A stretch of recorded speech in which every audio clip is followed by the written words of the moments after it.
ജനമനസിൻ അധിപതി നീവാ പുതുയുഗമായി പുലരൊളി പോൽ വാ കാത്തിരുന്നൊരു ജനത വന്നേ ഈ നാടിനു പെരുമ വഴിമാറുക നീതിരഥം ഇതിലേ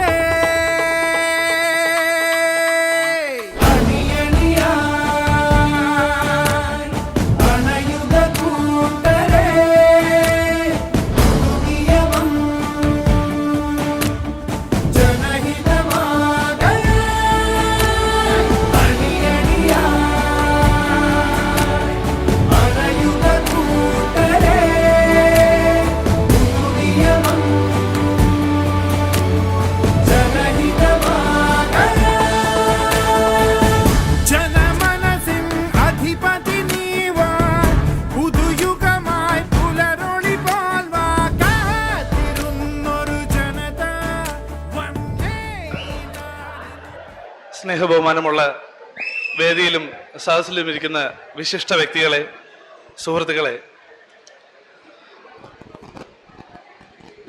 വളരെ സുപ്രധാനമായ ഒരു തിരഞ്ഞെടുപ്പ് സംവിധാനത്തിലൂടെയാണ് നാം ഇപ്പോൾ കടന്നുപോയിക്കൊണ്ടിരിക്കുന്നത്.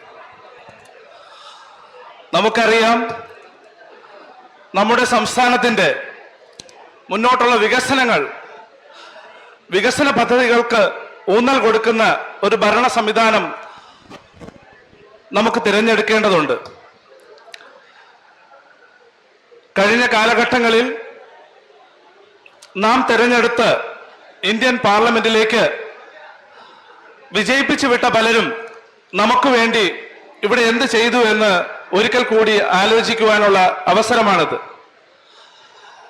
തിരഞ്ഞെടുപ്പ് സമയങ്ങളിൽ നമ്മളോടൊപ്പം കൂടുകയും നമ്മുടെ വോട്ട് മേടിച്ചെടുത്തതിന് ശേഷം നമ്മുടെ വേദനകൾ കേൾക്കുവാനോ നമ്മുടെ സമൂഹത്തിന്റെ പ്രശ്നങ്ങൾ പരിഹരിക്കുവാനോ സമയം കണ്ടെത്തുവാൻ മനസ്സ് കാണിക്കാത്ത ഭരണമുന്നണികളാണ് കഴിഞ്ഞ കാലങ്ങളിൽ ഇവിടെ വിജയിച്ചു പോന്നിരുന്നത്. 5ാം ക്ലാസ്സിൽ ബാലജന സഖ്യം വഴി പൊതുപ്രവർത്തന രംഗത്ത് വരികയും 8ാം ക്ലാസ്സിൽ കാട്ടാക്കട കൊളത്തുമ്മൽ സ്കൂളിൽ KSUവിന്റെ യൂണിറ്റ് പ്രസിഡന്റായി ആരംഭിച്ച് വിവിധ സ്ഥാനങ്ങൾ വഹിച്ചുകൊണ്ട് യൂത്ത് കോൺഗ്രസിന്റെ സംസ്ഥാന സെക്രട്ടറി പദം വരെ അലങ്കരിച്ചിരുന്ന വ്യക്തിയാണ് ഞാൻ. 2015 അകാരണമായി സസ്പെൻഡ് ചെയ്തുകൊണ്ട് എന്നെ 2.5 വർഷം പുറത്തു നിർത്തി എന്നെ മാനസികമായി ബുദ്ധിമുട്ടിച്ചിട്ടുള്ള അവസ്ഥയിൽ പോലും കോൺഗ്രസ് പാർട്ടിയോടും അതിന്റെ മതേതര മൂല്യങ്ങളോടുമുള്ള താല്പര്യം കൊണ്ട് എല്ലാ വേദനകളെയും കടിച്ചമർത്തി പൊതുപ്രവർത്തനം മുന്നോട്ട് കൊണ്ടുപോയാണ് ഞാൻ ഇതുവരെയും വന്നത്. കഴിഞ്ഞ 15 വർഷക്കാലമായി തിരുവനന്തപുരത്തെ പ്രതിനിധീകരിക്കുന്നത് UDFന്റെ സ്ഥാനാർത്ഥിയായി ഇന്ന് മത്സരിക്കുന്ന ഡോക്ടർ ശശി തരൂറാണ്. അദ്ദേഹത്തിന് കഴിഞ്ഞ 15 വർഷക്കാലം മുമ്പാണ് അവിചാരിതമായി അദ്ദേഹത്തിന് രാഷ്ട്രീയ പ്രവേശനം നടത്തേണ്ടി വന്നത്. ഉന്നത വിദ്യാഭ്യാസ യോഗ്യതകളുള്ള അദ്ദേഹം രാഷ്ട്രീയ പ്രവേശനം നടത്തുമ്പോൾ ഒരുപാട് സ്വപ്നങ്ങൾ ഉണ്ടായിരുന്നു, കോൺഗ്രസ് പാർട്ടിക്കും അതിലുപരി അദ്ദേഹത്തിനും. ഇന്ന് അയാൾ തിരുവനന്തപുരം പാർലമെന്റിനെ പ്രതികരിച്ച് മത്സരിക്കുമ്പോൾ വിജയിക്കണമെന്നുള്ള ആഗ്രഹം അദ്ദേഹത്തിന് പോലും ഉണ്ടാകില്ല എന്നാണ് ഞാൻ ഉറച്ചു വിശ്വസിക്കുന്നത്. കഴിഞ്ഞ 15 വർഷക്കാലം, കഴിഞ്ഞ 3 ടേമിലും അദ്ദേഹത്തോടൊപ്പം ഇലക്ഷൻ പ്രചരണങ്ങളിൽ ഒപ്പം നിന്നിരുന്നയാളാണ് ഞാൻ. കഴിഞ്ഞ 3 ഇലക്ഷനുകളിലും അദ്ദേഹം കാണിച്ച വീര്യമോ ആത്മാർത്ഥതയോ ഈ ഇലക്ഷനിൽ ഒരിടത്തും കാണുവാൻ എനിക്ക് സാധിച്ചില്ല. കർണാടകയെ പ്രതിനിധീകരിച്ചുകൊണ്ട് രാജ്യസഭയിലേക്ക് കഴിഞ്ഞ 18 വർഷക്കാലമായി കടന്നു വരികയും സഹമന്ത്രി പദം അലങ്കരിക്കുകയും ചെയ്തിരുന്നയാളാണ് ഇന്ന് തിരുവനന്തപുരത്ത് മത്സരിക്കുന്ന BJPയുടെ സ്ഥാനാർത്ഥി രാജീവ് ചന്ദ്രശേഖർ. അദ്ദേഹം മന്ത്രിയായിരുന്ന കാലഘട്ടങ്ങളിൽ കേരളത്തിന് വേണ്ടിയോ തിരുവനന്തപുരത്തിന് വേണ്ടിയോ ഒരു ചെറുവിരൽ പോലും അനക്കാതെ ഇന്ന് അദ്ദേഹം തിരുവനന്തപുരത്ത് ഒരുപാട് വികസനങ്ങൾ കൊണ്ടുവരുമെന്ന് പറഞ്ഞ് വാഗ്ദാനങ്ങൾ നൽകി നമ്മുടെ വോട്ടുകൾ ആവശ്യപ്പെടുകയാണ്.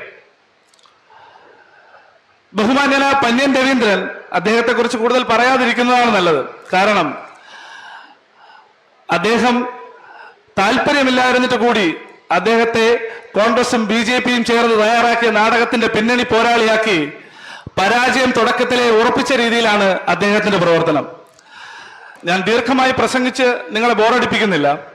മതേതര മൂല്യങ്ങൾ ഉയർത്തിപ്പിടിക്കുന്ന പാർട്ടിയിൽ നിന്നും മരണം വരെ ആ മൂല്യങ്ങൾ ഉയർത്തിപ്പിടിക്കുവാൻ മനസ്സുള്ള ഒരു ചെറുപ്പക്കാരനായ, തിരുവനന്തപുരം ജില്ലയിൽ ജനിച്ചു വളർന്ന് തിരുവനന്തപുരം നഗരത്തിന്റെ വിവിധ മേഖലകളിൽ ഓട്ടോറിക്ഷ ഓടിച്ച് വിദ്യാഭ്യാസം പൂർത്തിയാക്കി ഇന്ന് സ്വന്തം നിലയിൽ അധ്വാനിച്ച് ജീവിച്ച് കുടുംബം പുലർത്തുകയും പൊതുപ്രവർത്തന രംഗത്ത് സജീവമായി നിൽക്കുകയും ചെയ്യുന്ന ഞാൻ നിങ്ങളുടെ മുമ്പിൽ ഇന്ന് ജനവിധി തേടുകയാണ്.